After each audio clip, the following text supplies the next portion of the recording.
પડશે. Tomorrow onwards we will have live streaming. Hare Krishna. Thank you for reminding. Okay, so મંગલાચરણના દરેક એક શ્લોકની પાછળનો background જે છે હું તમને રોજે એકનું સમજાવીશ, રાઈટ ને? So then it will be easy for you. With that I thank you again and then we will share the presentation.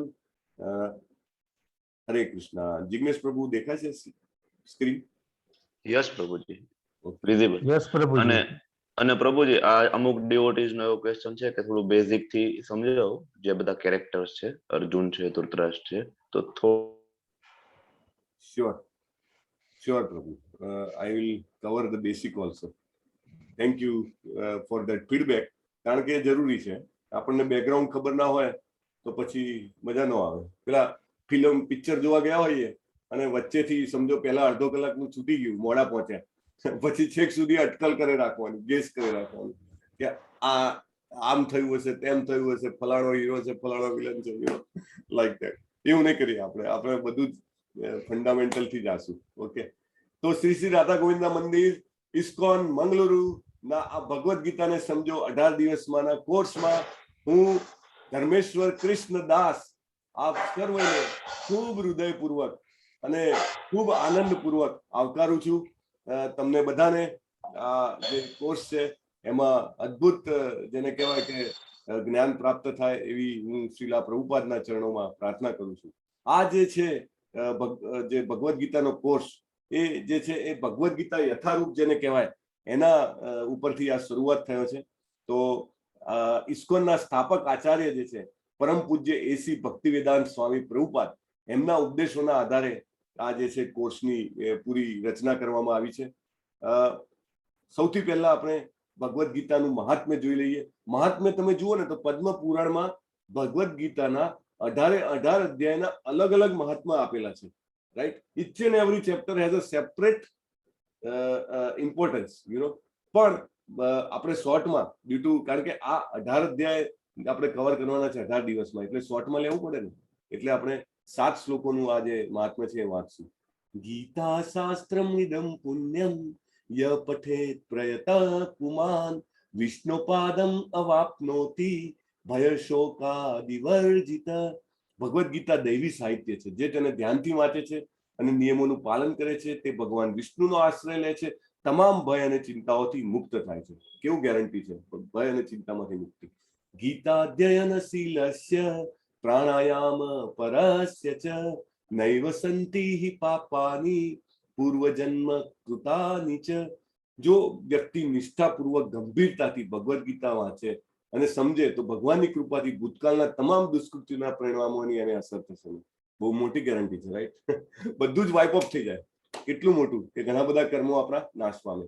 મલિને મોચનમ પુંસામ જલ સ્નાનમ દિને દિને સકૃત ગીતામૃતમ સ્નાનમ સંસાર મલનાશનમ. આપણે રોજ પાણીમાં સ્નાન કરીને પોતાને શુદ્ધ કરીએ છીએ, પણ ભગવદ્ ગીતા રૂપી પવિત્ર ગંગાજલમાં એકવાર પણ સ્નાન કરીએ તો ભૌતિક જીવનની મલિનતાથી સદા સદા માટે મુક્ત થઈ શકીએ છીએ. ગીતા સુગીતા કર્તવ્યમ કિમન્યૌ શાસ્ત્ર વિસ્તરે યા સ્વયં પદ્મનાભસ્ય મુખ પદ્માદ્વિની સુતા. ભગવદ્ ગીતા ભગવાનના મુખમાંથી નીકળી છે. આપણે 4 વેદ છે, બરાબર, 18 પુરાણ છે અને 108 ઉપનિષદ છે. આટલા બધા સાહિત્યને વાંચવાની કોઈ જરૂર નથી. માત્ર ભગવદ્ ગીતા સાંભળીએ આપણે ધ્યાનથી અને ખંતથી અને સમજીએ તો આ એક જ પુસ્તક પૂરતું છે, કારણ કે તમામ વૈદિક ગ્રંથોનો સાર છે. અને કોને બોલેલું છે? ખુદ ભગવાન દ્વારા પ્રવચિત છે. ભારતામૃત સર્વસ્વમ વિષ્ણુ વક્ત્રા દિગ્વિની શ્રુતમ ગીતા ગંગોદક પ્રીત્વા પુનર્જન્મ ન વિદ્યતે. જે ગંગાનું પાણી પીવે છે તે મુક્તિ પ્રાપ્ત કરે છે. તો ભગવદ્ ગીતાનું અમૃત પીનારા વિશે શું કહી શકાય? એ મહાભારતનું અમૃત છે અને ભગવાન શ્રી કૃષ્ણ દ્વારા વર્ણવવામાં આવ્યું છે. સર્વોપનિષદો ગાવો દોગ્ધા ગોપાલ નંદન પાર્થો વત્સ સુધીર ભોક્તા દુગ્ધમ ગીતામૃતમ મહત. એટલે આ ભગવદ્ ગીતા છે એની કલ્પના ગાય સાથે કરેલી છે. અને ગાયનું દૂધ કોણ દોઈ રહ્યું છે? ખુદ ભગવાન શ્રી કૃષ્ણ. અને કોને પીવડાવી રહ્યા છે? અર્જુનજીને પીવડાવી રહ્યા છે. એ વાછરડા જેવા છે. ને આપણે બધા જે પ્રયત્ન કરી રહ્યા છીએ આ જ્ઞાનને મેળવવાનો, એ આપણે જે છીએ એ આ દૂધને પીનારા એક જેને કહેવાય કે ખૂબ ભાગ્યશાળી લોકો છીએ. એકમ શાસ્ત્રમ દેવકી પુત્ર ગીતમ एको देवो गेवति पुत्र एव एको મંત્રસ્તસ્ય નામાની યાની કર્માપ્યેકમ તસ્ય દેવસ્ય સેવા. આજના યુગમાં લોકો એક શાસ્ત્ર, એક ભગવાન, એક ધર્મ, એક વલણ માટે બહુ આતુર છે. તો સમગ્ર વિશ્વ માટે એક જ શાસ્ત્ર હોવું જોઈએ, ભગવદ્ ગીતા. એક જ ભગવાન છે, દેવકીના પુત્ર શ્રી કૃષ્ણ. એક જ મંત્ર, એક જ પ્રાર્થના, હરે કૃષ્ણ કૃષ્ણ કૃષ્ણ હરે હરે, હરે રામ રામ રામ હરે હરે. સો વિથ ધેટ આપણે ભગવદ્ ગીતાનું જે મહાત્મ્ય જે છે એ પૂર્ણ કર્યું છે. હવે આપણે શ્રીલા પ્રભુપાદને મળી લઈએ, કારણ કે જેની પુસ્તક ઉપરથી આપણે અધ્યયન કરવાના છીએ એમના વિશે જાણવું બહુ જરૂરી છે, રાઈટ? સો શ્રીલા પ્રભુપાદને જાણવું જરૂરી છે. આ ઓરેન્જ કલરની મારી સ્ક્રીન દેખાય છે જિગ્નેશ પ્રભુ? હરે કૃષ્ણ. ના પ્રભુજી, નથી દેખાતું? ના પ્રભુજી, નહીં. મીટિંગ શ્રીલા પ્રભુપાદ બસ હવે સ્ટાર્ટ થયું. અચ્છા, હવે દેખાય છે life in service two God and humanity? ના પ્રભુજી. યસ, દેખાય છે. દેખાય છે પ્રભુજી. Life in service to God and humanity. હા હા હા, ઈશ્વર Bhaktivedanta Swami Prabhupada. Okay, visible. Visible. Okay, visible. આજે શું છે કે આજે એમનો તિરોભાવ દિવસ છે, ડિસએપિયરન્સ ડે. આજે શ્રીલા પ્રભુપાદ આ જગતમાંથી વિદાય લીધી હતી. સો એમના વિશે જાણવું બહુ જરૂરી છે. તો we will have quick Glance through અને then we will start our this thing, chapter 1. Chapter 1 is a very small chapter, so we will be able to cover, so don't worry. તો બેઝિકલી બહુ જ time પહેલા ભગવાને આ જે ભૌતિક જગત બનાવ્યું અને એમાં બધા ગ્રહો અને બધા જે જીવોની રચના કરી, બરાબર? હવે ભૌતિક જગતની રચના શું કામ કરી? તો કે જે લોકોને સ્વતંત્રતાપૂર્વક જેને રહેવાની બહુ ઈચ્છા હતી અને જેમને બળવો કર્યો કે નહીં, ભગવાન જ શું કામ એમને પૂજવાના અને આપણે શું કામ મને નહીં શું કામ પૂજવાનો, આમ લાઈક ધેટ. તો એમના માટે આ ભૌતિક જગતની રચના કરવામાં આવી અને એમના માટે જેમને ખરેખર ભગવાનની સેવામાં રસ હતો, ભગવાનની સાથે કનેક્ટ થવામાં રસ હતો કે we are happy, we are happy to be with Krishna. તો એ બધાના માટે એ બધાને ત્યાં આધ્યાત્મિક જગતમાં રહેવા દેવામાં આવે. તો એ બે પ્રકારની જે છે સૃષ્ટિની જે કહેવાય કે રચના થઈ. અને જે માણસો હતા કે જે આપણે મનુષ્ય છીએ, મનુષ્ય પાસે એક સ્પેશિયલ ઇન્ટેલિજન્સ છે, બુદ્ધિ છે, જે બીજા પ્રાણીઓમાં, વનસ્પતિઓમાં છે નહીં. તો એમના માટે સ્પેશિયલી ભગવાને જે વૈદિક ગ્રંથો જે છે આપ્યા, કે વૈદિક ગ્રંથોથી આપણે જાણી શકીએ કે મનુષ્ય જીવનનું મહત્વ શું છે અને આપણે શા માટે જન્મ્યા છીએ અને આપણે શું કરવું જોઈએ. એટલા માટે જે વૈદિક ગ્રંથો જે છે આપવામાં આવ્યા.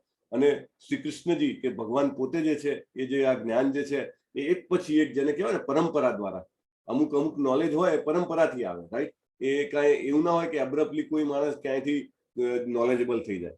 એને પરંપરા દ્વારા મોકલવામાં આવ્યું, ઘણા બધા ઋષિઓ સંતો દ્વારા. અને છેલ્લે પછી જયારે કળિયુગ ચાલુ થવાનો હતો ત્યારે ભગવાન પોતે વ્યાસ મુનિ તરીકે આવ્યા અને ખબર પડી, કારણ કે કળિયુગ નતો ત્યાં સુધી લોકોની મેમરી બહુ પાવરફુલ હતી. એકવાર સાંભળે કે એકવાર વાંચે તો યાદ રહી જતું હતું. પછી ખબર પડી કે કળિયુગમાં કેવા લોકો હશે, મંદાસુ મંદ મતયો મંદ ભાગ્યા, એટલે મંદ મતયો એટલે એમની મેમરી પાવર ઓછો હશે, એટલે આપણે ઘણી વાર વાંચવું પડે, રાઈટ? શા માટે આપણે રિપીટ કરીએ? So that we remember. તો એમને શું કર્યું, બધા જ વેદો જે હતા, જે એકચ્યુઅલી લોકો સાંભળીને યાદ રાખીને જીવતા હતા, એના બદલે એમને લખી લીધા, રાઈટ? તો વ્યાસ મુનિએ બધા વેદો લખ્યા અને 5000 વર્ષ પહેલા એને લિપિબદ્ધ કરી નાખ્યા, જેથી કરીને કળિયુગમાં પણ આ જ્ઞાન જે છે એ સચવાઈ રહે. અને આજે જેને કહેવાય કે કાલાતીત જ્ઞાન જે છે એ ભગવાને જે ગુરુઓની જે પરંપરા છે એના દ્વારા એને પાસ કર્યું. કારણ કે પરંપરામાં આવે તો શુદ્ધ રહે, નહીં તો કોઈ પણ વ્યક્તિ એમાં પોતાનું એડ ડિલીટ મોડિફાય કરી નાખે, રાઈટ? અને આ જે જ્ઞાન જે છે એ હજારો વર્ષો સુધી જેને કહેવાય કે એમાં જળવાઈ રહ્યું, એમાં રહેલી દયા, એમાં રહેલું જ્ઞાન, એમાં રહેલી શક્તિ, બધું જ એમાં જળવાઈ રહ્યું. અને બ્રહ્મ વૈવર્ત પુરાણ જે છે એમાં શ્રી કૃષ્ણજી 5000 વર્ષ પહેલા એમને કીધું કે 5000 વર્ષ પછી કળિયુગના જયારે 5000 વર્ષ પાસ થશે, અત્યારે કળિયુગના 5000 વર્ષ પસાર થઈ ગયા છે, તો એક મહાન સંત પ્રગટ છે અને એ ભગવાનના મહાન ભક્ત હશે અને આખી દુનિયામાં એ શ્રી કૃષ્ણના નામનો પ્રચાર કરશે. ખાલી ભારતમાં નહીં હો, આખી દુનિયામાં. એવું બ્રહ્મ વૈવર્ત પુરાણમાં બહુ ક્લિયરલી લખેલું છે. પછી 1800ની સાલમાં, 1800ની સદીમાં ભક્તિ વિનોદ ઠાકુર, જે એક બહુ જ મહાન જેને કહેવાય કે વ્યક્તિત્વ જન્મ પામ્યા અને એ 7મા ગોસ્વામી કહેવાય છે. અને ભગવાનના એ અદ્ભુત મોટા ભક્ત હતા. અને એમને સજ્જન તોષિણી નામનું એમનું મેગેઝિન હતું. એમને લખ્યું હતું કે soon there will be a time when chanting of Krishna's name will be heard in England, France, Russia, Germany, America. એમને કીધું કે દુનિયાના બધા જ દેશોમાં, યુરોપ કન્ટ્રીમાં, અમેરિકન કન્ટ્રીઝમાં બધે આ જે ભગવાન કૃષ્ણના નામનો જે કીર્તન જે છે એ બહુ જલ્દી ચાલુ થશે. એટલે એમને ભવિષ્યવાણી કરેલી. એટલે આ બધી પ્રાર્થનાઓ અને ભવિષ્યવાણીઓના જવાબમાં 1896માં કલકત્તામાં અભયચરણ ડે નો જન્મ થયો. અને એ જે છે પાછળથી હિઝ ડિવાઇન ગ્રેસ એ શ્રી ભક્તિવેદાંત સ્વામી પ્રભુપાદ તરીકે ઓળખાયા. તો કલકત્તામાં 1896માં એમનો જન્મ થયો. એમના પિતા જે છે એમના માટે, એ નાના હતા ત્યારે એક એમના માટે પેલું ખેંચવાનું ગાડું હોય લઈ આવ્યા. અને એમાં એ ગાડામાં એમને શું કર્યું, તો એમને રમવાને બદલે એમાં એમને રથયાત્રા કાઢી જગન્નાથજીની. એટલી નાની ઉંમરે, બાળપણથી જ એમનામાં જેને કહેવાય કે દૈવી ગુણો હતા. અને બધા જ જે પ્રસંગો તહેવારો હોય એ પોતાના મોહલ્લામાં ઉજવતા હતા. તમે આ બાજુના ચિત્રમાં જોઈ શકો છો કે બધા જ બાળકોને બોલાવીને એ હંમેશા આ તહેવારો જે છે એ ભગવાનના એ ઉજવતા હતા. અને એ પાછળથી સ્કોટિશ ચર્ચ કોલેજ, જે બહુ ખ્યાતનામ કોલેજ છે કલકત્તાની, એમાં દાખલ થયા. અને એમને ડિપ્લોમાની ડિગ્રી લેવાનો ના પાડી દીધો, કારણ કે એ વખતે અસહકાર આંદોલન ચાલતું હતું. તો એમને આખું જ બધું જ કોમ્પ્લાય કરેલું હતું. એમની ડિગ્રી રેડી હતી, પણ એમને ડિગ્રી લીધી નહીં. અને એમના મિત્રના, એમના ફાધરના જે એક મિત્ર હતા ડોક્ટર બોઝ, એમની કેમિકલ કંપનીમાં એમને જોઈન કર્યું મેનેજર તરીકે. અને 1918માં એમના લગ્ન થયા અને એમને ગૃહસ્થ જીવનની શરૂઆત કરી. 1922માં એ જે છે એમના ગુરુને મળે છે. અને એમના ગુરુ એટલે કેવા, લાયન ગુરુ. એમના ગુરુનું નામ ભક્તિ સિદ્ધાંત સરસ્વતી મહારાજ. અને એમને મળે છે પહેલી વાર. અને એમને મળે છે બાગ બજાર કરીને કલકત્તાનો એરિયા છે, ત્યાં આગળ મળે છે. અને પહેલી જ વારમાં જે ગુરુ જે છે શિષ્યને ઓળખી જાય છે. એ શું કે છે એમને કે તું આટલો બધો, તમે લોકો જે ઇંગ્લિશમાં પાવરફુલ છો, તો તમે જે આપણું વૈદિક જ્ઞાન છે, ગીતાનો સંદેશ જે છે, એ તમારે જે ઇંગ્લિશ સ્પીકિંગ કન્ટ્રીઝ જે છે, જે પશ્ચિમના દેશો છે, એમાં તમારે પ્રચાર કરવો જોઈએ. તો એમને પહેલી જ મિટિંગમાં એમને આ આદેશ આપી દે છે. પછી 1933માં 11 વર્ષ પછી શિલા પ્રભુપાદ એમની પાસેથી સંન્યાસ ગ્રહણ કરે છે. અને 1935માં એમના ગુરુએ કીધું હતું એ પ્રમાણે એમને બુક ને પ્રિન્ટિંગ ને એ બધાનું જે કામ જે છે એ શરૂઆત કરે છે. શિલા પ્રભુપાદ એમને રાધાકુંડના આગળ મળે છે ત્યારે એમને કહે છે કે તને જીવનમાં ક્યારે પૈસા મળે ને તો તું બુક્સ પ્રિન્ટ કરજે. અને પ્રભુપાદ જે છે એમના ગુરુના જે આદેશને હૃદયમાં સંગ્રહી રાખે છે. નહીં, ઘણીવાર આપણને કોઈ પ્રિય વ્યક્તિ કાંઈ કહે તો આપણા હૃદયમાં જડાઈ જાય. ભલે આપણે એ વખતે કાંઈ ન કરી શકીએ, પણ આપણા હૃદયમાં યાદ રહે કે મને આવું કીધું. દાખલા તરીકે તમારામાંના કોઈને યાદ હોય કે તમારા કોઈ બહુ જ પ્રિય, સમજો કોઈ દાદા હોય અથવા તો તમારા માતા પિતામાંથી કોઈએ કાંઈ કીધું હોય, તમે એ વખતે એને ના કરી શક્યા હોય, ઇમ્પ્લિમેન્ટ ફોલો ના કરી શક્યા હોય, પણ તમને એવું થાય કે મારે આ કરવું છે મારા જીવનમાં, રાઈટ? તો એવી રીતે એમને પોતાના હૃદયમાં પોતાના ગુરુનો સંદેશ જે કહેવાય એને એક બીજની તરીકે વાવી દીધો. એ બીજમાંથી ધીમે ધીમે કૂંપળો ફૂટીને એને પછી કેવી રીતે આગળ વધે છે આમાં બતાવે છે. 1944માં એમને બેક ટુ ગોડહેડ મેગેઝિન ચાલુ કર્યું. એટલે બેક ટુ ગોડહેડ એટલે શું? ભગવાનના ધામમાં પાછા જવાનું. અને એ પોતે એને બનાવતા, પોતે પ્રિન્ટ કરાવતા, પોતે એને લઈને ડિસ્ટ્રીબ્યુટ કરતા, બધું જ કામ પોતે કરતા. અને અત્યારે પણ આ બેક ટુ ગોડહેડ મેગેઝિન આટલા વર્ષો પછી 1944થી અત્યારે કયું થયું 2021 સુધી હજી પણ એમના જે પ્રભુપાદના જે ફોલોઅર્સ છે, જે ભક્તો જે છે, હજી પણ એને આખા વિશ્વમાં આ બેક ટુ ગોડહેડ મેગેઝિન ચાલે છે. એવું નહીં ખાલી ભારતમાં, આખા વિશ્વમાં. 1953માં એમને લીગ ઓફ ડિવોટી કરીને એક સંસ્થા ચાલુ કરી કે જેનાથી એમને ભક્તોને ભેગા કરવા હતા. અને બેઝિકલી આ કાંઈ નહીં પણ ઇસ્કોનનું શરૂઆત હતી. એકચ્યુઅલી ઇસ્કોન જે છે એ આમાંથી જ પછી ઉત્પન્ન થઈ એમ કહી શકાય. 1959માં એમને સંન્યાસ લીધો અને સંન્યાસ લઈને એ જે છે પોતાના જે ગુરુના આદેશનું પાલન કરવા માટે પૂરેપૂરા લાગી ગયા. 12 વર્ષ સુધી એ વૃંદાવનના રાધા દામોદર મંદિરમાં રહ્યા. તમારામાંના ઘણા લોકો ગયા હશે. અને ત્યાં આગળ બહુ જ જેને કહેવાય ને કે હમ્બલ કન્ડિશન, જેને કહેવાય રિસોર્સિસ ઓછા, છતાં પણ એ ત્યાં આગળ ડેલી 2 કલાક ઊંઘે અને બાકીના ટાઈમમાં એ બધા ભાગવતમના ગ્રંથોનું ટ્રાન્સલેશન કરે. એટલું જબરદસ્ત એમનું પેશન હતું પોતાના ગુરુનો આદેશ પાલન કરવા માટે. અને એ વખતે એમને 3 ભાગ જે છે ભાગવતમના એ બહાર પાડ્યા. અને દિલ્હી એ પાછા ત્યાં દિલ્હી જતા અને દિલ્હીમાં જઈને એ ત્યાં ડિસ્ટ્રીબ્યુશન કરતા. અને 1959 થી 65 સુધી એમને ભાગવતમનું અનુવાદ કરવાનું કામ કર્યું. અને 1965માં એમને આ 3 ભાગ જે છે એ પ્રસિદ્ધ કર્યા, અને પછી એમને થયું કે નહીં, now it is the time to implement my guru's order. મારા ગુરુના આદેશને ઇમ્પ્લિમેન્ટ કરવાનો ટાઈમ આવી ગયો છે. 70 વર્ષની વયે તમે વિચારો, આજે 70 વર્ષનો માણસ હોય તો ઘરની બહાર ડગલું મૂકતા 2 વાર વિચારે, એમને કોરોના ચાલે છે, આ તે ચાલે છે, અલગ વાત છે એમ પણ, રાઈટ. પણ પ્રભુપાદે કીધું કે મારા ગુરુએ મને કીધું હતું કે પાશ્ચાત્ય કન્ટ્રીમાં, ઇંગ્લિશ કન્ટ્રીઝમાં પ્રચાર કર, આઈ મસ્ટ ગો. તો એ જલદૂત નામક એક પેલું વહાણ હોય છે, કેવું માલવાહક, ગુડ્સ લઈ જવા વાળું વહાણ, એમાં એ બોર્ડ થાય છે. અને એમની પાસે માત્ર $8, બરાબર, એટલા જ રૂપિયા હતા. અને રસ્તામાં એમને 2 વાર ભયંકર હાર્ટ એટેક આવે છે. એ ભગવાનને પ્રાર્થના કરે છે કે હે કૃષ્ણ, હું તમારા હાથની કઠપૂતળી છું, તમારે મને જીવાડવો હોય તો જીવાડો, મારવો હોય તો મારો, હું મારા ગુરુના આદેશ માટે જઈ રહ્યો છું, બરાબર, તો તમારી મરજી છે. અને પછી આખું વહાણ જ્યાં ચાલતું હોય છે, મધ દરિયામાં તોફાન હોય છે, આખું શાંત થઈ જાય છે. અને પછી એ ક્લિયરલી એ ત્યાં આગળ યુએસમાં પહોંચી શકે છે. ત્યાં પહોંચ્યા તો કોઈ ઓળખે નહીં, કોઈ સપોર્ટ કરવા વાળા કોઈ નહીં. અને $8 ખાલી શું કરતા હતા, તો પોતાની બુક્સ વેચીને થોડું ઘણું કરીને ગુજરાન ચલાવતા હતા. અને કોણ આવે, તમે જાઓ આજે બીજા દેશમાં તો છોડો, બીજા ગામમાં પણ જાઓ, મને કોઈ ઓળખતું ના હોય તો મારે કેવી રીતે ટાઈમ કાઢવાનો, રાઈટ, કેવી રીતે મારું જીવન યાપન કરવાનું. પણ એમને તો એવું હતું કે ના, મારા ગુરુએ કીધું છે એટલે કરવું જ છે.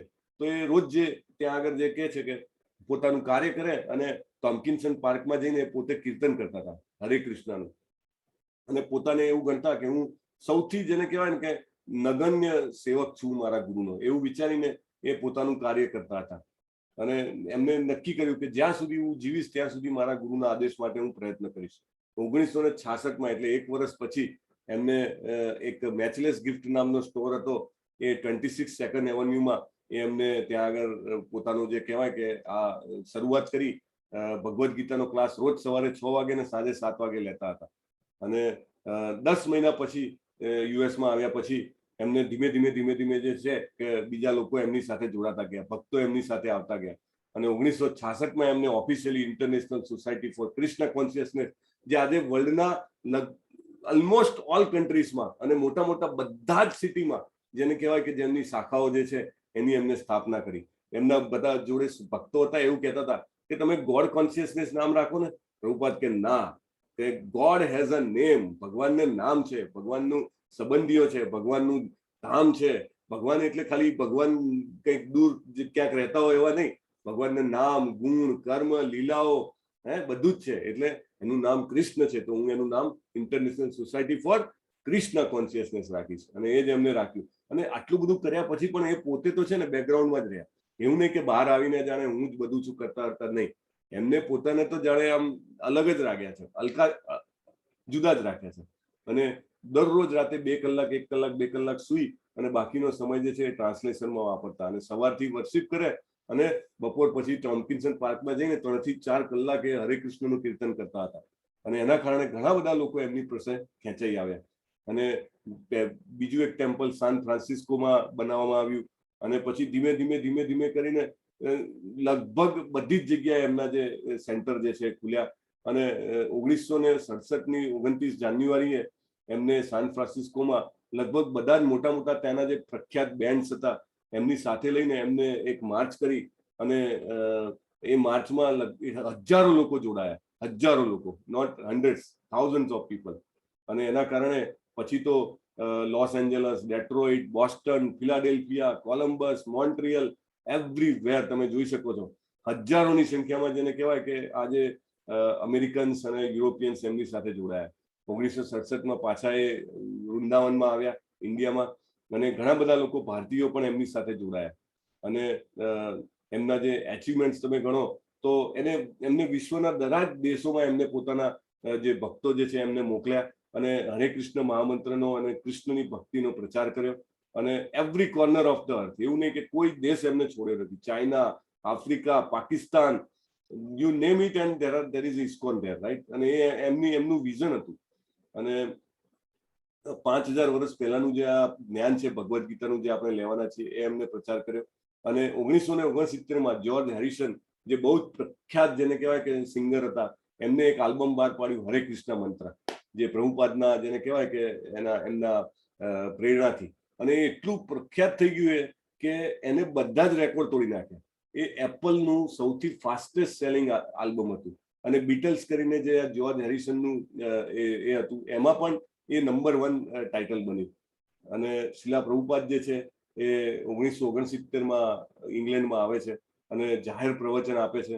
અને 5,000 લોકો, કેટલા? 5,000. Can you imagine? આજની તારીખમાં પણ 5,000 યુરોપિયન પીપલ ગેટ ઇનિશિયેટેડ. એમની પાસે દીક્ષા લીધી કે હરે કૃષ્ણ કૃષ્ણ કૃષ્ણ હરે હરે, હરે રામ રામ રામ હરે હરે.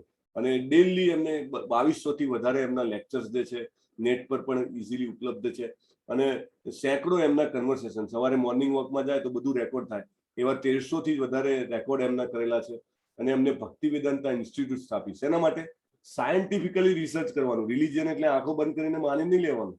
ક્વેશ્ચન કરવાના, ક્વેશ્ચનનો જવાબ ક્લેરિફાય થવા દેવાનો અને ધ્યાન શ્રદ્ધાને વિકસિત કરવાની. Slowly slowly slowly slowly, step by step. It's a very scientific process. No guess work, એવું નહીં કે આંખો બંધ કરીને માની લો આમ કયો છે, એવું નહીં. ક્વેશ્ચન. તો આ એમને રચના કરી ભક્તિ વેદાંતા ઇન્સ્ટિટ્યૂટ. અથવા તો બ્રહ્મ જિજ્ઞાસા. મનુષ્ય જીવન શેના માટે છે? જિજ્ઞાસા કરવા માટે. હું કોણ છું? ભગવાન કોણ છે? મારો ને એમનો શું સંબંધ છે? આ બધું જાણવા માટે. હી હેડ સ્કોર્સ ઓફ ઇન્ટરવ્યુઝ. લગભગ બધા જ રિપોર્ટરો, સાયન્ટિસ્ટ, રિલિજિયસ લીડર, પોલિટિશિયન બધા એમને મળવા આવતા. એમના સમયના કોઈ રશિયાના પ્રેસિડેન્ટ, અમેરિકાના પ્રેસિડેન્ટ, તમે XYZ નામ લઈ લો કે મોટા મોટા scientist, everybody had come and meet Srila Prabhupada. અને એ વખતે તો ફોન હતો નહીં, વોટ્સએપ, આપણે કેવા મસ્ત વોટ્સએપ છે, વોટ્સએપ કાંઈ નહીં. તો એ બધું જ લેટરથી બધું જ કમ્યુનિકેટ કરતા. અને આખા વિશ્વનું 108 ટેમ્પલ્સ હતા, એને ખાલી લેટર ઉપર એ બધું જ મેનેજ કરતા. તમે વિચારો કેટલું હાઈ એમનું મેનેજમેન્ટ સ્કિલ્સ હશે. અને 6,000 એમના લેટરો અત્યારે પણ છે. અને સૌથી પહેલી વાર એમને જગન્નાથ રથયાત્રા કાઢી ફોરેનમાં, ન્યુયોર્કમાં. અને આજે પણ તમે જુઓ તો વિશ્વના બધા જ સિટીમાં અત્યારે રથયાત્રા નીકળે છે. That all credit goes to Srila Prabhupada. 1971માં એમને સેમ જે યુએસએમાં કર્યું હતું એ રશિયામાં કરી બતાવ્યું. અને અત્યારે તમને ખ્યાલ નહીં હોય, રશિયાના સિટી ગામમાં અત્યારે ગુરુકુલ છે. તમે આશ્રમ કે મંદિર તો વાત જવા દો, એ તો થર્ડ સ્ટેપ પર આવે. ગુરુકુલ, બાળકો, આપણે આપણા બાળકોને અત્યારે ઇંગ્લિશ શિક્ષણ આપીએ છીએ, જ્યારે રશિયાના બાળકો આજે જે છે આપણી ભારતીય વૈદિક સંસ્કૃતિ પ્રમાણે જ્ઞાન લઈ રહ્યા છે. It's amazing. અને પ્રભુપાદનું પાછું વિઝન એટલું લાર્જ, અને એમને ખબર હતી કે લોકોને શું જોઈશે, એટલે એમને પ્યોર વેજીટેરિયન ફૂડની ચેન ચાલુ કરી. આજે બધા જ શહેરોમાં તમને મળે ગોવિંદાસ, રાઈટ? અને એ બી ફૂડ કેવું, પહેલા બને એટલે પહેલા ભગવાનને ધરે, બરાબર, અને પછી એ બધાને આપવામાં આવે. એટલે ગોવિંદાસની આખી ચેન ચાલુ કરી. અત્યારે વર્લ્ડની I think one of the front runner vegetarian cuisine chain. અને સન્ડે લવ ફીસ્ટનું એમને આયોજન કર્યું. લગભગ બધા જ ઇસ્કોન ટેમ્પલમાં થતું હોય, right? Every Sunday there is a programme. અને બહુ જ પ્રેમથી, ખૂબ જ ભાવથી ભગવાનનો જે ભોગ લગાવેલો પ્રસાદ હોય એ વહેંચવામાં આવે. તો that is very famous, right? અને એમને જે એક ફાર્મ કોમ્યુનિટીની શરૂઆત કરી. તમને બધાને, ઘણા બધાને ખબર હશે કે ઘણી બધી ફાર્મ કોમ્યુનિટી છે. કેવી? તો કે જમીન હોય તો ખેતી અને ગૌ, જે ગાય હોય એના પશુપાલન ઉપર જ જીવે આખી, અને જીવી શકાય છે આજની તારીખમાં પણ. આપણે ગુજરાતમાં પણ ઘણા બધા ફાર્મ કોમ્યુનિટી છે. અહીંયા સરદાર પટેલનું જે સ્ટેચ્યુ છે એની બાજુમાં નંદગ્રામ છે, ક્યારેક જાઓ તો જરૂર જજો. ફૂલ્લી સેલ્ફ રિલાયન્ટ, બરાબર, કશું જ બહારથી નહીં. ત્યાં ખેતી હોય, ખેતી ચાલે, અને પશુપાલન ચાલે, અને ભગવાનનું નામ લે ફૂલ ટાઈમ 24 અવર્સ. ઇવન ત્યાં આગળ લોકો લાઇટ વગર જીવે છે. You can't imagine. આપણે વધારે એના વિશે પછી વાત કરશું. 1972માં એમને ગુરુકુલ ચાલુ કર્યા. અને આજે બધા જ વર્લ્ડના ખૂણે ખૂણામાં ગુરુકુલ છે, તમે જોઈ શકો છો. અને પછી એમને જોયું 1974માં કે બાળકોને ભૂખના કારણે બહુ ટળવળે છે, તો એમને ફૂડ ફોર લાઈફ ચાલુ કર્યું. આજે દુનિયાનું સૌથી લાંબુ, જેને કહેવાય મોટામાં મોટું નેટવર્ક છે ફૂડ ડિસ્ટ્રીબ્યુશનનું, that credit goes to Srila Prabhupada, food for life, right? અને એમને 20 કરતા વધારે આલ્બમ જે છે એ રેકોર્ડ કર્યા છે. 108 ટેમ્પલ એમને જીવતા હતા ત્યારે જ એમને એસ્ટાબ્લિશ કરી દીધા હતા 6 કોન્ટિનેન્ટમાં. Every continent there is Hare Krishna temple, right? અને પછી અત્યારે તો એ હજારોની સંખ્યામાં સેન્ટર્સ છે. અને એમનું સૌથી મોટું કન્ટ્રીબ્યુશન એમની બુક્સ છે, જે આપણે આજે ભગવદ્ ગીતા વાંચશું, ભાગવતમ જે છે, એટલે ઘણા બધી બુક્સમાં એમને કન્ટ્રીબ્યુટ કર્યું. અને ભક્તિ વેદાંતા બુક ટ્રસ્ટની 1972માં સ્થાપના કરી, કે જે અત્યારે દુનિયાનું સૌથી મોટું સ્પિરિચ્યુઅલ બુક ડિસ્ટ્રીબ્યુશનનું ટ્રસ્ટ છે. અને ઘણા બધા જેને કહેવાય કે સ્કોલર્સ આવ્યા, પણ એ લોકોને ભગવાનથી દૂર લઈ જનારા હતા. ત્યારે ભગવાનને નજીક લાવનારા જે છે એ શિલા પ્રભુપાદ છે. અને જે આ બુક ટ્રસ્ટ જે છે એ પ્રભુપાદની બુક્સનું ડિસ્ટ્રીબ્યુશન કરે છે. ઓકે, આ બધા ફીડબેક્સ છે, ઘણા બધા લોકોએ ફીડબેક્સ આપ્યા છે. Will share this in the group, તમે વાંચી શકો છો. સો એમનામાં બિલકુલ જેને કહેવાય ને કે જે લોકો સાવ અવળે પાટે ચડી ગયા હતા એ બધા જ લોકો આવીને જે કહેવાય હરિનામના કીર્તનમાં લાગી પડ્યા અને મનુષ્ય જીવનનો સાચો મતલબ સમજીને પ્રભુપાદ એવું કહેતા કે આપણે 84 લાખ યોની પછી આ જન્મ મળ્યો છે, જે શાસ્ત્રોમાં લખેલું છે, તો આપણે આ જન્મને વ્યર્થ ન જવા દેવો જોઈએ અને ભગવદ્ ગીતાનું જ્ઞાન મેળવીને આ જન્મને સાર્થક કરવો જોઈએ. સો આપણે શિલા પ્રભુપાદના ચરણ કમલોમાં પ્રણામ કરી અને આ જે આજનું જે ડિસ્કશન છે એની શરૂઆત કરીશું. Hare Krishna. Now we will start with chapter number 1. Meanwhile કોઈને કાંઈ ક્વેશ્ચન હોય તો kindly put in the chat box. Jignesh Prabhu will attend it. Okay, અને આપણે આ પહેલા અધ્યાય પછી we will start the other points. Okay, so we have seen this. Okay, so Shri Shri Radha Govind જે છે આ ઇસ્કોન મંગલુરુના શ્રી શ્રી રાધા ગોવિંદ છે. એમના ચરણોમાં પ્રણામ કરીને આપણે શરૂઆત કરીએ કે આપણને સરસ આમાં જ્ઞાન મળે. આ મંદિર જે છે એ કોકોનટ ગાર્ડન રોડ, ટોલગેટ, મંગલુરુમાં છે. એના પ્રમુખ જે છે હિઝ ગ્રેસ નામાનિષ્ઠા દાસ. અને આ ગુરુ પરંપરામાં જ્ઞાન આવેલું છે. શિલા પ્રભુપાદ, એમના શિષ્ય જયપતાકા સ્વામી મહારાજ અને એમના શિષ્ય જે છે એ નામાનિષ્ઠા પ્રભુ. ભગવદ્ ગીતા એટલે શું? તો ભગવાને ગાયેલું ગીત છે આ. Actually it is a song sung by Krishna, right? તો એટલા માટે એને કહેવામાં આવે છે. મનુષ્ય હંમેશા આપણે કહીએ, હે ભગવાન તમે મારી જોડે વાત કરો, કેટલા પ્રોબ્લેમ છે મારી લાઈફમાં. ભગવાન કે લે આ ગીતા અમારું ગીત તું આ સાંભળ. તો that will give us the guidance. આપણા દરેક વસ્તુનું એક મેન્યુઅલ હોય છે, રાઈટ? મોબાઈલ લઈએ તો એનું મેન્યુઅલ હોય, એક નાની ગાડી લઈએ છોકરાની તો એનું બી મેન્યુઅલ હોય. તો આવડી મોટી લાઈફ ભગવાને આપી તો એનું મેન્યુઅલ કેમ ના હોય, રાઈટ? તો ગીતાનો સંપર્ક કેવી રીતે કરવો જોઈએ? તો એનો હેતુ, એના પાસાઓ, પ્રક્રિયા, પરિણામ અને જીવન વ્યવહારમાં કેમ લાગુ કરવું એના માટે. એકચ્યુઅલી મહાભારત કરીને જે ગ્રંથ છે એમાં 18,000 શ્લોકો છે અને ભગવદ્ ગીતા એનો એક ભાગ છે અને એમાં 700 શ્લોકો છે, right?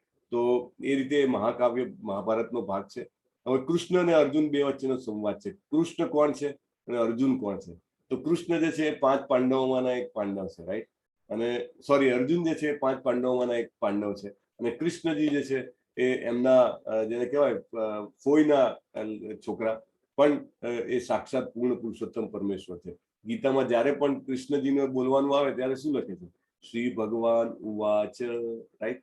Is a supreme personality of God. એટલે અર્જુન જે છે એ લડવાની ના પાડે છે પહેલા અધ્યાયમાં અને પોતાને સબમિટ કરે છે. તો એટલું જ એપિસોડ પહેલા અધ્યાયમાં છે, એ આપણે જોઈશું. હરે કૃષ્ણ.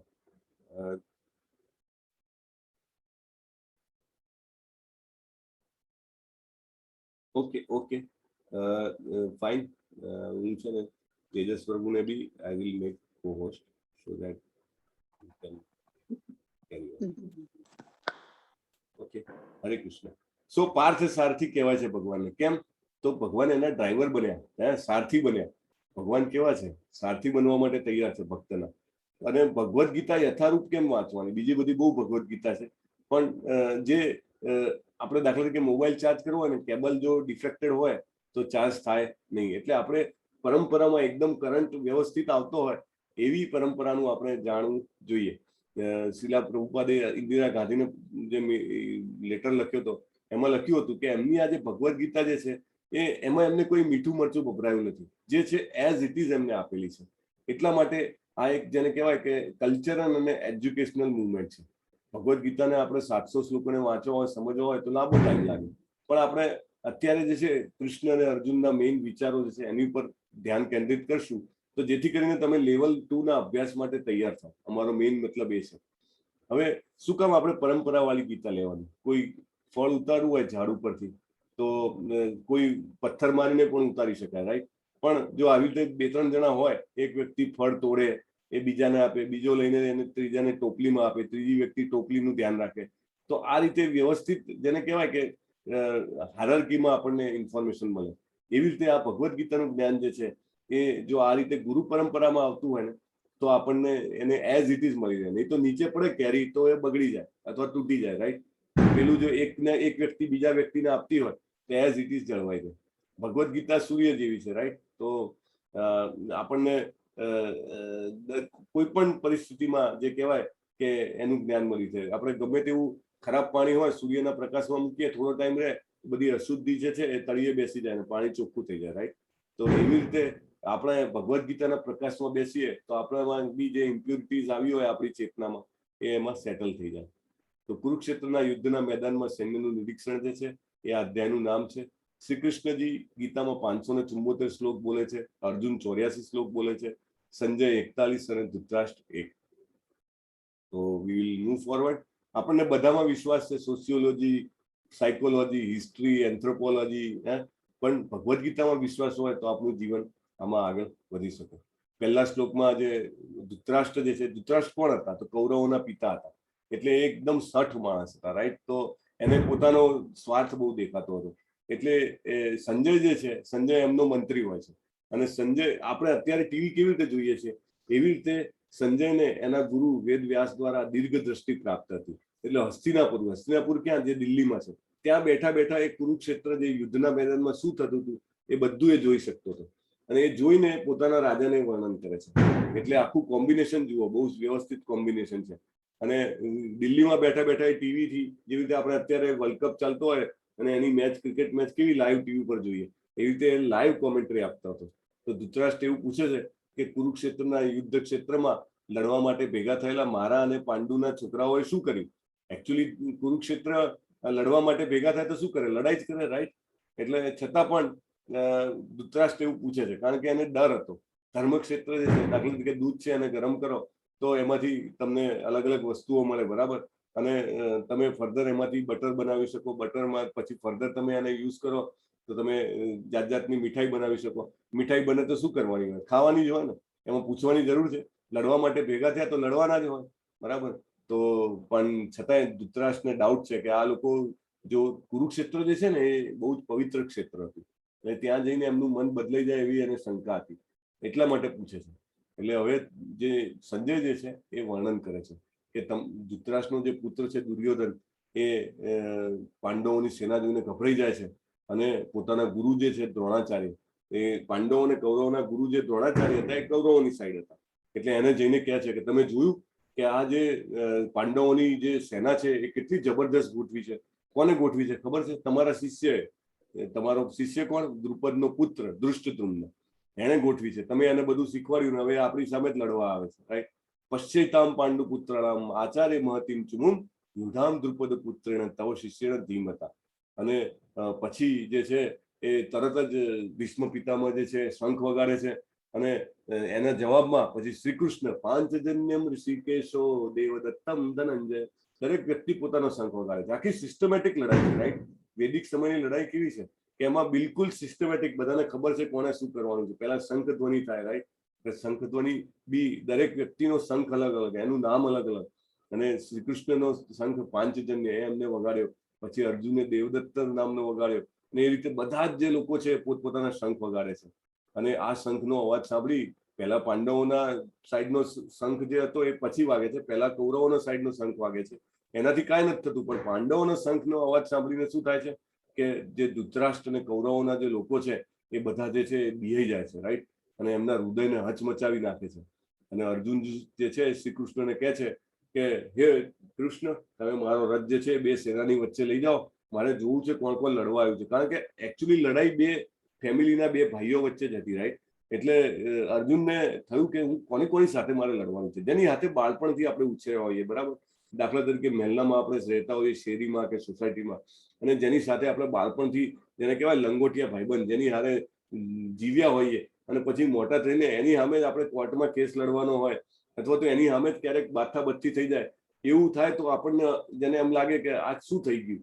પણ અર્જુને તો કેવું યુદ્ધ કરવાનું હતું? કાં તો એને પ્રાણ લેવાના હતા, કાં તો એના પ્રાણ પેલા લોકો લઈ લેવાના હતા, બરાબર. એટલે આ કંઈક નાની લડાઈ નહોતી. એટલે એને કીધું શ્રી કૃષ્ણને કે બે સેનાઓની વચ્ચે મારા રથને લઈ જાઓ, મારે જોવું છે કોણ કોણ આવે છે કે અહીંયા આગળ લડવા માટે. અને શ્રી કૃષ્ણ તો કેવા ભગવાન પોતે હતા, છતાંય ભક્તની સેવા કરવા માટે સારથી બન્યા છે. અને તરત જ એ વચ્ચે લઈ ગયા અને પછી આખી જે સીન બન્યો એના કારણે અર્જુન જે છે હચમચી ગયા અને કૃષ્ણને પ્રશ્ન પૂછ્યો છે અને 45 મિનિટની અંદર ભગવાન આખી ગીતા બોલે છે. જે સ્ટડી કરવામાં આપણું આખું જીવન જતું રહે એ ભગવાને 45 મિનિટમાં ગાઈ બતાવી. અને અર્જુન જે છે એ આ રીતે ભગવાનના દ્વારા જ્ઞાનનું પાન કરે છે.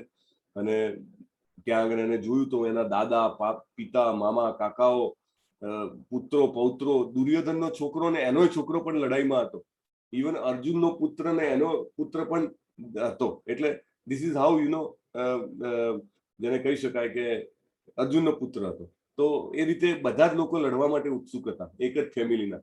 અને અર્જુનને એ બધાને જોઈને કહે છે કે મારું શરીર કંપી રહ્યું છે, રૂવાટા મારા ઊભા થઈ ગયા છે, મારું ધનુષ્ય હાથમાંથી સરકી રહ્યું છે. કેમ? કારણ કે એવું નથી કે એને ડરપોક હતો, પણ એ સારો માણસ હતો. એને ખબર હતી કે આ યુદ્ધ થશે તો કરોડો લોકો મરી જશે. 18 અક્ષોની સેના હતી ત્યાં આગળ, 11 અક્ષોની કૌરવો પાસે, 7 અક્ષોની પાંડવો પાસે. અને પ્રભુપાદ લખે છે કે લગભગ 64 કરોડ લોકો આ યુદ્ધમાં મૃત્યુ પામ્યા હતા. એટલે અત્યારની ભારતની લગભગ 40% પોપ્યુલેશન કહેવાય. તો ઇટ વોઝ અર્જુનને ખબર હતી કે આમાં ઘણા બધા લોકોનું મૃત્યુ થશે. તો એ અવોઇડ કરવા માટે એને કીધું કે મારે આ યુદ્ધ નથી કરવું. અને 3 જણાના અલગ અલગ તમે જુઓ, ધૃતરાષ્ટ્ર જે છે એનો મનોભાવ શું છે? એકચ્યુઅલી આ અધ્યાયમાં 3 જ પોઈન્ટ છે. ધૃતરાષ્ટ્રનો મનોભાવ, તો એને ડર છે કે આ લોકો નહીં લડે. બીજો દુર્યોધનનો મનોભાવ, કે એને એવું છે કે પાંડવો આટલી સરસ સેના ક્યાંથી લઈ આવ્યા, અને એને પણ એક જાતનો જેને કહેવાય કે ભય છે. અને અર્જુન જે છે એને વિષાદ છે કે આટલા બધા લોકોનું મૃત્યુ થશે એટલે મારે લડવું નથી. તો અર્જુન જે છે એને ન લડવાના 5 કારણો કહે છે. પહેલું કારણ કરુણા છે કે આટલા બધા લોકોનું મૃત્યુ થશે, નથી લડવું. બીજું કે મને કંઈ આનંદ નથી. આનંદ કેમ નથી? તો કે હું જીતીશ તો મારી જોડે ભોગવવા માટે મારા મિત્રો, મારા સગાઓ હશે નહીં, એટલા માટે મને આનંદ નથી. ત્રીજું કે આટલા બધા લોકોનું પાપ લાગશે મારવાનું, તો મને કેટલાય સમય સુધી નરકમાં રહેવું પડશે. ચોથું કે જ્યારે પુરુષ મૃત્યુ પામશે આટલા બધા ફેમિલીમાં, તો પછી જે પરંપરા જે છે એ નાશ પામી જશે અને નવી પ્રજા આવશે. કેવી આવશે? વર્ણશંકર પ્રજા આવશે. એટલે એના કારણે યોગ્ય નથી, જે આખો સમાજ છે ગેરમાર્ગે દોરવાશે. અને પાંચમું કે મને તો બહુ અનિશ્ચિતતા લાગે છે, મારે લડવું નથી. તો આ રીતે જે છે અર્જુન લડવાની ના પાડે છે. અને એને લાગે છે કે મને કોઈ જ આમાં ફાયદો થવાનો નથી. આવા લોકોને મારવા કરતા તો એ મને મારી નાખે ને તો સારું, પણ મારે એમને મારવા નથી. અને આમાં પછી વર્ણન આવે છે કે 6 પ્રકારના આક્રમક લોકો જે છે એને મારવામાં કોઈ પાપ થતું નથી. કે કોઈ ઝેર આપે આપણને, ઘરમાં આગ લગાડે, જીવલેણ હથિયારોથી હુમલા કરે, ધન લૂંટી લે, જમીન પર કબજો કરે અથવા સ્ત્રીનું અપહરણ કરે, તેને મારી નાખવામાં કાંઈ પાપ નથી. પ્રભુપાદ સમજાવે છે આમાં. અને આ બધા 5 કારણોના કારણે જ્યારે અર્જુન લડવાની ના પાડે છે ત્યારે ભગવાન જે છે એ એની તરફ જોઈને હવે આગળ જે છે એ વાત કરશે. પણ અર્જુન જે છે ભલે બેસી ગયો, પણ એને જીતવાના અમુક કારણો છે કે જેના કારણે જીતશે. પહેલું તો એ ધર્મક્ષેત્ર જે છે, ધર્મક્ષેત્રમાં ધર્મનો જ વિજય થાય, રાઈટ? તો અર્જુન ધર્મની સાઈડ હતો. બીજો એનો રથ હતો એ દૈવી હતો, એ અગ્નિદેવે આપેલો હતો. એટલે ઘણા બધા અગ્નિના અસ્ત્રો એના ઉપર પડ્યા, છતાં પણ એ રથને કાંઈ ન થયું. એની ધ્વજા ઉપર હનુમાનજીનું ચિહ્ન હતું, એટલે કપિધ્વજ હતા. એટલે હનુમાનજીએ રામજીને વિજય અપાવ્યો તો રામાયણમાં યાદ હશે બધાને. એવી રીતે એ પણ એનું નિશાન છે વિજયનું. બીજો શંખનાદ થયો, એ જબરજસ્ત શંખનાદ થયો. એમ કહેવાય ને કે first impression is last impression. So he won with that. પહેલા જ શંખનાદમાં જ કૌરવોને ખબર પડી કે હવે તો ગયા.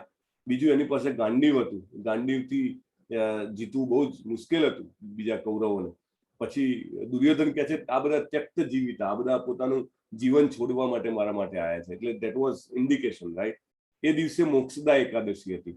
અને ભાગ્યની જે લક્ષ્મી જે છે એ વિષ્ણુના ચરણ કમળોમાં હંમેશા હોય છે. કૃષ્ણજી અર્જુનની પાસે છે, મતલબ ભાગ્યની લક્ષ્મી એમની સાથે છે. ઋષિકેશ પોતે એમની સાથે છે. તો આ રીતે આ પહેલા અધ્યાયનું આ ચિષ્ટ છે. પહેલા 6 અધ્યાયમાં કર્મયોગ, બીજા 6 અધ્યાયમાં ભક્તિયોગ, અને છેલ્લા 6 અધ્યાયમાં જ્ઞાનયોગ. એટલે સેન્ડવિચ ખાઈએ તો વચ્ચે ચીઝ હોય, રાઈટ? ધ મેઇન જે આપણને ભાવતી વસ્તુ. તેવી રીતે ભક્તિયોગ જે છે એ વચ્ચેના અધ્યાયમાં સેન્ડવિચ કરીને આપેલો છે.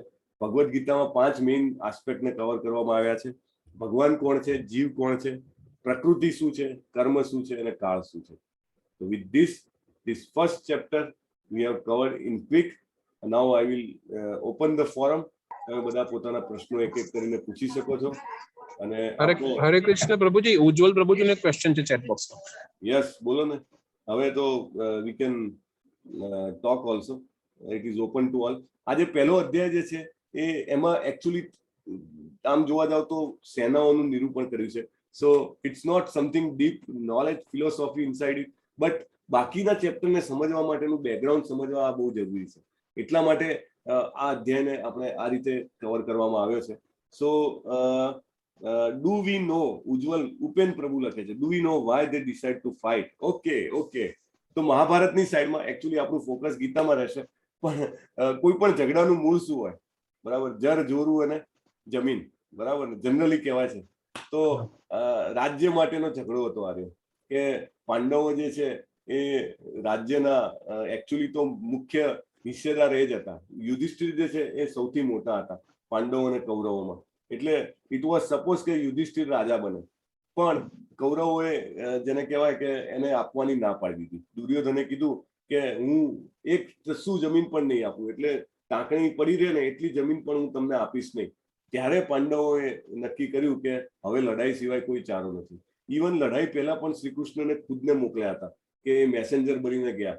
શ્રી કૃષ્ણ તમે જુઓ ભક્ત માટે શું નથી કરતા, એ પોતે સંદેશાવાહક બનીને ગયા કૌરવો પાસે અને કૌરવોને કીધું કે પાંડવોને ખાલી તમે 5 ગામ આપી દો, તમે આખું રાજ્ય તમે રાખો, 5 ગામ આપી દો તો પણ ચાલશે, એમના વતી હું તમને પ્રપોઝલ આપું છું. ત્યારે દુર્યોધન કહે છે કે 5 ગામ તો શું, 100 જેટલી પણ જમીન નહીં આપું.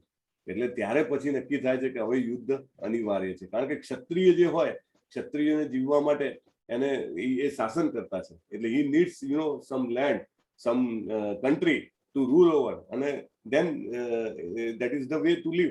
અને એક તો શાસ્ત્રી સમય હતો, એટલે જ્યારે એ ના પાડે છે ત્યારે આ યુદ્ધ થાય છે. એકચ્યુઅલી કૃષ્ણજી બહુ જ પ્રયત્ન કરે છે, પણ જેને કહેવાય ને કે જ્યારે વિનાશ આવ્યો હોય ત્યારે વિનાશ કાલે વિપરીત બુદ્ધિ. તો દુર્યોધનને એવું લાગે છે કે મારી સાથે ભીષ્મ પિતામહ જે છે એમને ઈચ્છા મૃત્યુનું વરદાન છે, દ્રોણાચાર્ય જેને કોઈને હરાવવા કોઈના માટે શક્ય જ નથી, બરાબર, પછી કૃપાચાર્ય, અશ્વત્થામા, કર્ણ, મારી જોડે આવા લોકો છે, તો હું તો આ લોકોને કદાચ એવું કહેવાય કે થોડીક મિનિટોમાં જ હરાવી દઈશ. એને તો એવું હતું પાંડવોની જોડે કોઈ આવશે જ નહીં. તોય પાંડવો 7 અક્ષોની સેના લઈને આવ્યા ને, તો સવારે એને જોઈને હક્કા બક્કા થઈ ગયો દુર્યોધન. ઓ માય ગોડ, હતપ્રભ થઈ ગયો, આ લોકો બી 7 અક્ષોની લઈને આવ્યા. એટલે it was like that. Thank you, Prabhuji. Yes, Hare Krishna.